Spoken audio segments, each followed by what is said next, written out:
কোটা সংস্কারের দাবিতে ছাত্র আন্দোলন ঘিরে দেশব্যাপী ছড়িয়ে পড়া নাশকতা নিয়ন্ত্রণে গেল শুক্রবার জারি করা হয় সান্ধ্য আইন কারফিউ। পরে সাপ্তাহিক ছুটির সঙ্গে মঙ্গলবার পর্যন্ত সরকারের দেয়া সাধারণ ছুটির কবলে স্বাভাবিকভাবেই আটকে পড়ে দাপ্তরিক সব কাজকর্ম। বুধবার থেকে সীমিত পরিসরে ব্যাংকিং শুরু হলেও অর্থ জমা ও উত্তোলন ছাড়া মেলেনি প্রে অর্ডার এলসির মতো গুরুত্বপূর্ণ সেবাগুলো। ব্যবসায়ীরা এমন দাবি করলেও ব্যাংক কর্তৃপক্ষ বলছে, নতুন করে ঋণপত্র আবেদন না এলেও সব কার্যক্রমই চলছে নির্বিঘ্নে। আমদানি রপ্তানি তো একটা আসলে কন্টিনিউয়াস প্রসেস। আমরা সব নিয়ম কানুন মেনে যেভাবে পরিচালিত হয় এবং ওইভাবে পরিচালিত হচ্ছে। হঠাৎ করে ধাক্কা যেটা লাগছে, আসলে আনরেস্টটা, এটা ব্যবসায়ী একটা বিদ্যুৎ সংস্থার মধ্যে আছে। ইন্টারনেটের কিছুটা স্লো গতির কারণে কিছুটা অসুবিধা তো হচ্ছেই।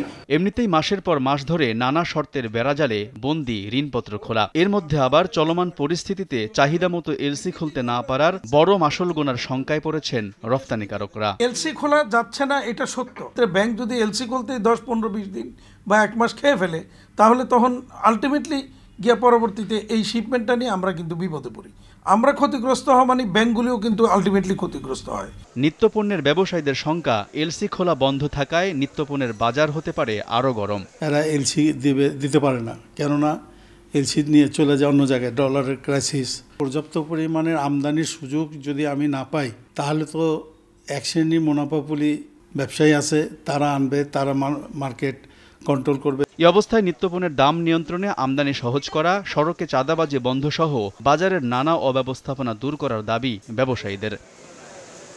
আলতাফ হুসাইন, সময় সংবাদ, ঢাকা।